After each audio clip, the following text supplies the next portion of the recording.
Today's headline is Pistols and War, Evolution of the Smallest and Most Ancient of Firearms.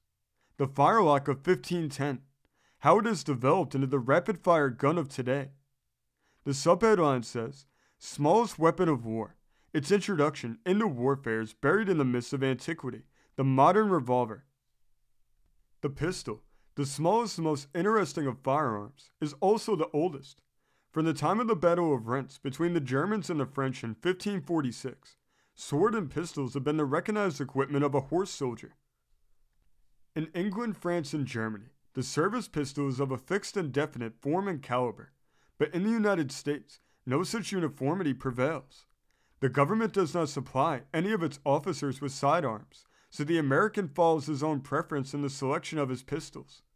These vary, both in caliber, make, and style, and there are still in use on board some of our warships boarding pistols of a cumbrous, one-fire pattern, which went out of date 20 years ago. But some sort of a pistol always appears as a part of the Army officer's equipment. One of the British correspondents who accompanied the Gussie expedition to Cabanas wrote home, of the officers, some wore a sword, some did not, though all carried revolvers. No orders have been issued on the subject. It was left to individual taste. There have been from time to time efforts made to have the government secure uniformity in this matter by the selection of some definite type and caliber of revolver, but so far it has never been done, and of late there's been a tendency to substitute sword and carbine for sword and pistol among our horse soldiers. The exact date at which the pistol made its appearance as a weapon is not certainly known. The earliest handgun of which there is a specimen extant is a firelock. A combination pistol and iron club made about 1510, is preserved in one of the European museums. In firing, it was held at arm's length and operated by a blazing stick applied to the touch hole. Once discharged, it could be used only as a club. The modern revolver. The modern revolver, as a matter of fact, is the first pistol really useful in battle for more than one discharge. At Marston Moor in 1644, the Cavaliers discharged their pistols and flung them at each other's head. At the Battle of Wittenbergen in 1638, the musketeers of the Duke of Weimar succeeded in firing their pieces 7 times in 8 hours. It sometimes took a minute or two to fire off a wheellock after the firing process had begun. The evolution of the pistol can be traced by the development of the lock. Its earliest form, the firelock, was succeeded by the matchlock. There is in the Tower of London a matchlock of 1550. The improvement in the matchlock over the earlier form consisted in the fact that the latter carried its own self-burning slow match fixed on the lock. These matchlock pistols were also called serpentines, from the double curve of the combined cock and trigger, which were in one piece. They were nearly 3 feet long and as awkward as can be imagined, yet the skill with which they were used against the French on this occasion led to their permanent adoption as part of the equipment of cavalrymen. The wheellock, made chiefly in Italy at Pistoia, which is said to have originated the name pistol, succeeded the matchlock. Its mechanism consisted of a cock, so called from being generally modeled after the head of the barnyard rooster holding a piece of pyrites in its beak, which on touching the trigger was sprung back into contact with the wheel in the lock.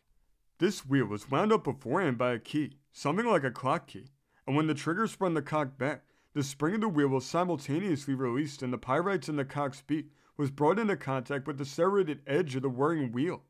A succession of sparks followed as long as the wheel revolved, and some of them were tolerably sure to reach the powder. Medieval weapons.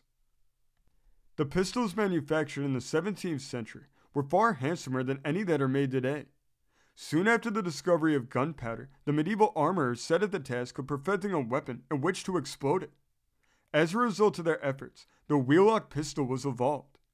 There are now in private collections in this country and Europe several fine specimens of these ancient wheellocks, which are the despair of the artificers of today. Inlaid with ivory, gold, and silver, and lock, stock, and barrel, the wheellocks of that day well deserved the name of precious weapons. They were jeweled, often at enormous outlay. Such gunsmiths as Nicholas Biz, goldsmith to Philip V of Spain, charged 40 pounds sterling for a single pistol barrel and sometimes worked at one for a year. The wheellock, from the very complexity of its firing mechanism, never came into general use. It was always a rich man's weapon. As the wheellock cost too much for the ordinary man, the firelock was evolved as a poor man's pistol. Its inadequacy was so evident that the prized gunsmiths of Italy and Spain, the two countries where the first medieval firearms were made, put their wits to work on an improvement. The flintlock pistol was the result, and the greatest wars and most famous duels, down to 1850, were all fought with flintlocks. It is claimed that the honor of inventing the flintlock belongs to a Spaniard named Michelet, but there is no convincing evidence of it. Certain it is that the flintlock was so serviceable a weapon for nearly 200 years that in 1860, officers of the United States Army opposed substituting for the flintlock the newfangled percussion-lock. Improvements. The improvements on the flintlock which led to the percussion-lock were covered by English pens in the early part of this century.